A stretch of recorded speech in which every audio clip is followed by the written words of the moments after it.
औज़ुबिल्लाहि मिनश्शैतानिर्रजीम बिस्मिल्लाहिर्रहमानिर्रहीम। अस्सलामु अलैकुम डियर स्टूडेंट्स, मैं आपकी टीचर मैडम वजीहा। आज हम लोग अपना सेकेंड ईयर का पहला यूनिट स्टार्ट कर रहे हैं। तो सेकेंड ईयर का जो फर्स्ट यूनिट है वो आपका है unit number 1, functions and limits. इसमें हम फंक्शन से रिलेटेड पढ़ेंगे और उसके बाद हम फंक्शन की लिमिट्स जो है उसके हवाले से पढ़ेंगे। तो अब सबसे पहले हम देख लेते हैं कि हमारे की पॉइंट्स क्या हैं। आज के लेक्चर के की पॉइंट्स हैं फंक्शन। इसमें हम फंक्शन का कॉन्सेप्ट क्या है, यानी फंक्शन क्या है बेसिकली, और उसकी मेन जो डेफिनेशन है वो क्या है। ठीक है। सेकंड हम पढ़ेंगे domain and range of function, कि फंक्शन की डोमेन और रेंज इन दोनों को डिफाइन करेंगे, डेफिनेशन।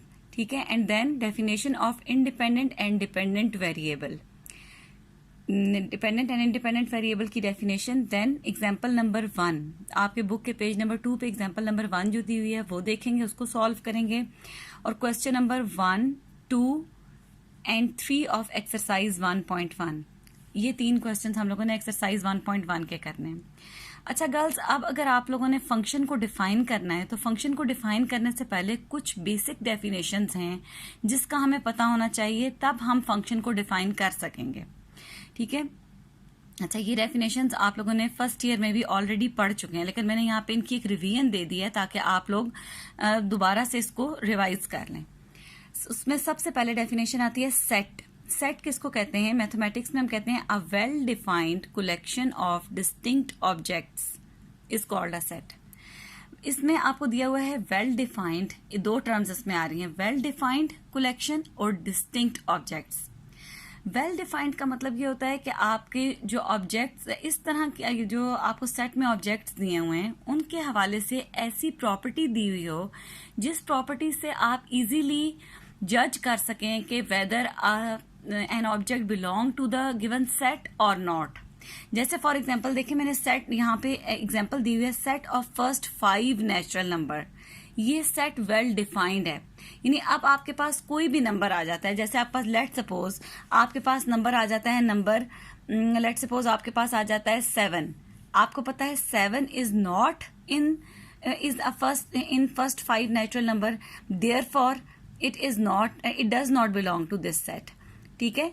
इसी तरह से अगर आपको दे दिया जाता है, लेट सपोज आपको दे दिया जाता है ए, तो आपको पता है कि जो सेट एक्स है ये फर्स्ट 5 नेचुरल नंबर्स का है। ए एक अल्फाबेट है, ये इस सेट से बिलोंग नहीं कर सकता। यानी well defined is such a property by which we can decide whether an element belong to the given set और नॉट। ठीक है।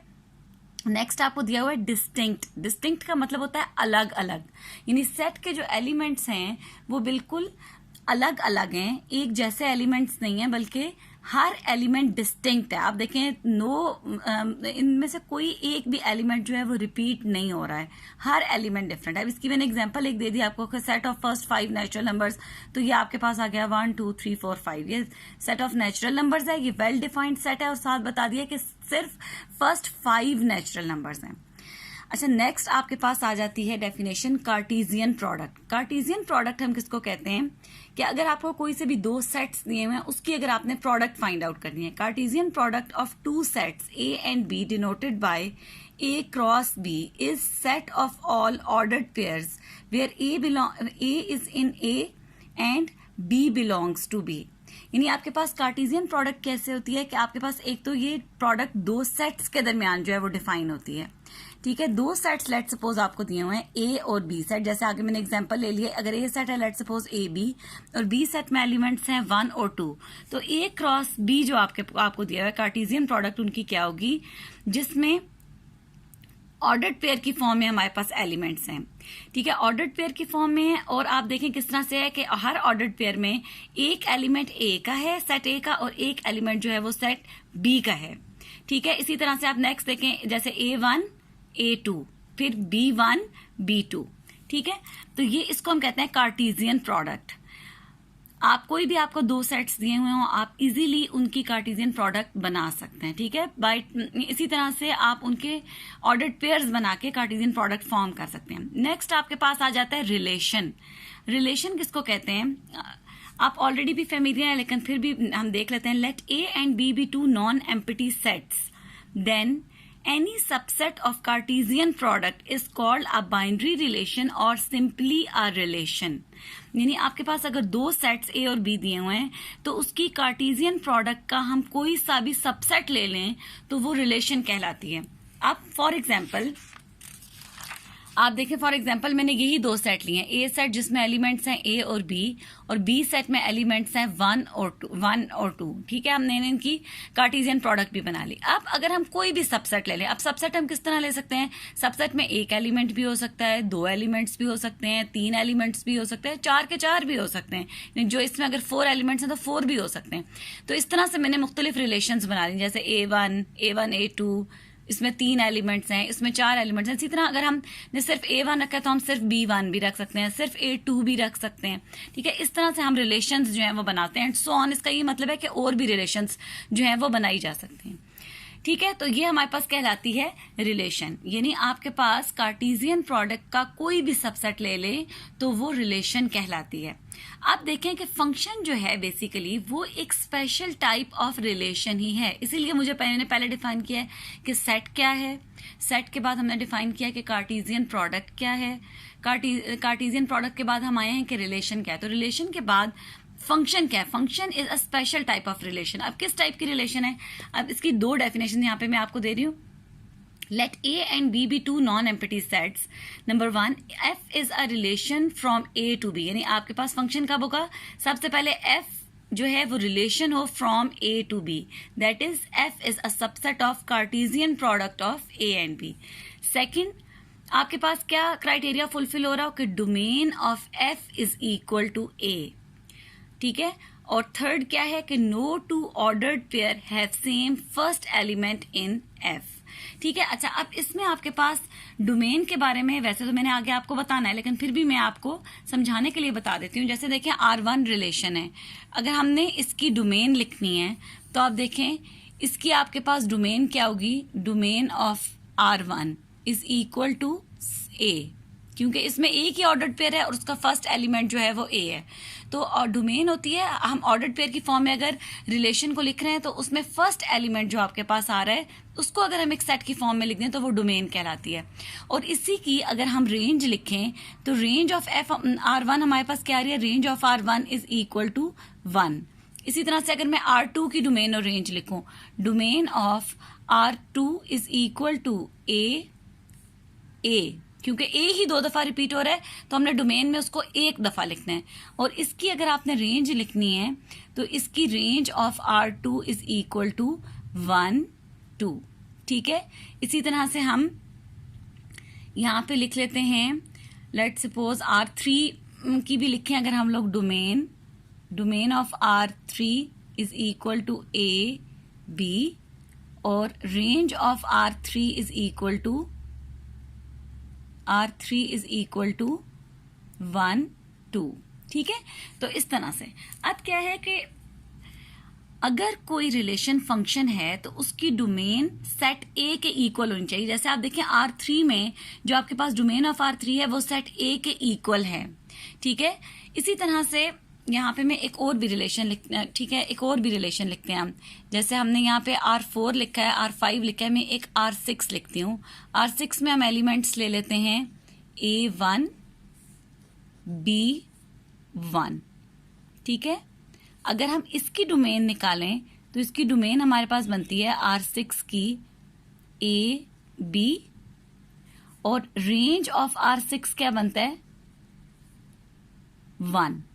अब आप देखें इसमें जो डोमेन ऑफ R6 है ये इक्वल टू सेट A आ रही है, ठीक है। यानी सेकंड प्रॉपर्टी, दो प्रॉपर्टीज फिल हो रही हैं। एक तो ये है कि F is relation from A to B, तो ऐसा ही है कि F जो है वो जो हमने यहाँ पे R6 लिया हुआ है ये रिलेशन ही है, ठीक है। दूसरा क्या है, domain of F should be equal to A, तो आप देखें डोमेन ऑफ R6 जो है वो सेट A के इक्वल आ रही है। और थर्ड प्रॉपर्टी देखें, no two ordered pair have same first element in F, यानी कोई से भी जो दो ऑर्डर्ड पेयर्स हैं उनमें एफ में कोई से भी दो ऑर्डर्ड पेयर जो आ रहे हैं उनमें पहला एलिमेंट सेम ना हो। ये R6 लिखने की जो बेसिकली वजह है वो भी यही है, क्योंकि जो ऊपर रिलेशंस हैं आप उनको देख सकते हैं, उनमें से कोई रिलेशन भी फंक्शन की प्रॉपर्टी को सेटिस्फाई नहीं कर रही थी, इसलिए मैंने R6 भी लिख दिया ताकि एक रिलेशन ऐसी भी हो जो कि आपको समझ आ जाए कि वो फंक्शन है। आप देखें R1 में देखें, domain of R1 is not equal to A. अच्छा, R2 में देखें, इसमें भी डोमेन जो है वो सेट ए के इक्वल नहीं आ रही। R3 में डोमेन तो आ रही है सेट ए के इक्वल, लेकिन आप देखें जो इसमें जो ऑर्डर्ड पेयर्स आ रहे हैं वो इस टाइप के हैं कि इसमें फर्स्ट एलिमेंट रिपीट हो रहा है, इसलिए R3 भी बेसिकली फंक्शन नहीं है। अब R6 की तरफ आते हैं, इसमें देखें ये एक रिलेशन है, इसमें अगर आप इसकी डोमेन निकालें तो वो इक्वल टू सेट ए आ रही है। अगर आप इसकी रेंज निकालें तो रेंज आप देखें वो आ रही है 1, ठीक है, रेंज से हमें कोई कंसर्न भी नहीं है।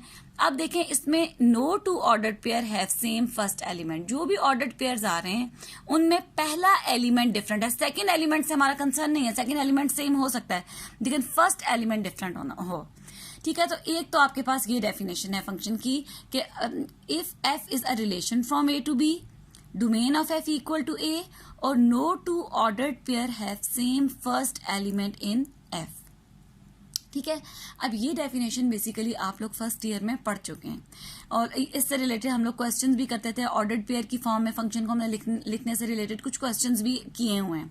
लेकिन अब नेक्स्ट एक तो आप ये देख लें, यहाँ पे बताया हुआ है कि हमने अगर कोई फंक्शन लिखना हो तो हम लिखने का एक तरीका ये भी होता है कि F a function can be written as F is such that F is a function from A to B. इसको अगर आप लोगों ने मैथमेटिकली लिखना हो तो आप एफ लिखेंगे, आगे 2 डॉट्स डालेंगे जैसे सच दैट के लिए डालते हैं, फर्स्ट सेट ए सेट, इससे डोमेन के एलिमेंट्स आते हैं, और एरो डाल के बी, यानी ये आपके पास नोटेशन बनती है। इसे हमने अगर रीड करना हो तो हम इस तरह से रीड करते हैं कि F is a function from A to B, ठीक है, इसको हम इस तरह से रीड करते हैं। अच्छा, आप देखें नेक्स्ट डेफिनेशन की तरफ आते हैं, क्योंकि बेसिकली जब हम अपनी डेली लाइफ में फंक्शंस यूज कर रहे होते हैं, हमारा सारा सेकंड ईयर का सिलेबस फंक्शन के ऊपर ही चल रहा है, यानी फंक्शन है, फिर पहले हम उसकी लिमिट पर, फंक्शन क्या है पहले हमें यह पता होना चाहिए, फिर इसी की लिमिट्स हैं, फिर इसकी डिफरेंशिएशन है, उसी की इंटीग्रेशन है, ठीक है। तो हमारे first 3 chapters are related to functions, ठीक है, इसलिए हमें इसका कॉन्सेप्ट क्लियर होना चाहिए। अब हमने जब फंक्शन यूज करने हैं तो हम आमतौर पे इस फॉर्म में फंक्शन यूज करते हैं, ऐसे लिखा होगा y is equal to X square plus 1 या y is equal to 2x, ठीक है। अब ये है कि इसका मतलब है कि हमें इस नोटेशन का भी पता होना चाहिए कि फंक्शन को हम ऑर्डर्ड पेयर के अलावा अलजेब्रिक फॉर्म में भी लिख सकते हैं। तो पहले हम इसकी डेफिनेशन देख लेते हैं अलजेब्रिक फॉर्म में, कि आप देखें आपने उसमें समझ लिया कि फंक्शन अगर आपने चेक करना था, आपने उसकी डोमेन चेक की और ये चेक किया कि no two ordered pair have same first element. तो अगर आपने फंक्शन अलजेब्रिक फॉर्म में दिया हुआ है, अब आप उसमें ऑर्डर्ड पेयर तो नहीं बन रहे, तो अब हम किस तरीके से उसको चेक करेंगे, उसके लिए हम पहले उसकी डेफिनेशन देख लेते हैं। A function F from a set x to a set y is a rule or correspondence that assign to each element x in x a unique element y in y। अब आप समझे कि यहाँ पे set a और b की जगह capital set x और सेट y उन्होंने ले लिया। अब वो कह रहे हैं कि फंक्शन एक असल में एक ऐसा रूल है जो सेट x के हर एलिमेंट को सेट y का एक एलिमेंट असाइन कर देता है। आप समझे जैसे आपके पास कोई मशीन है, आप उसमें एक चीज डालते हैं तो रिजल्ट में आपके पास आउटपुट में कोई रिजल्ट निकलता है। ये बिल्कुल आप फंक्शन को एक कंप्यूटिंग मशीन की तरह जो है वो समझ सकते हैं, ठीक है, बिल्कुल एक कंप्यूटिंग मशीन की तरह आप समझ सकते हैं कि आपके पास इसमें क्या है, जैसे y is equal to X square plus 1, ये इसकी एक एग्जाम्पल है, या y is equal to 2x, ये इसकी एक एग्जाम्पल है। अब आप देखें अगर मैं यहाँ पे x को वैल्यू देती हूँ, जैसे लेट सपोज मैंने दे दिया x इज इक्वल टू 0, तो y is equal to 2x में अगर हम x की जगह 0 पुट करें तो हमारे पास क्या आंसर आता है, 2 multiply by 0 that is equal to 0, ठीक है। इसी तरह से आप देखें x इज इक्वल टू 1 अगर मैं वैल्यू देती हूँ तो y की वैल्यू हमारे पास क्या आती है, 2 multiply by 1 is equal to 2। इसी तरह x इक्वल टू 2 वैल्यू देती हूँ तो आपके पास y की वैल्यू 4 आ जाती है।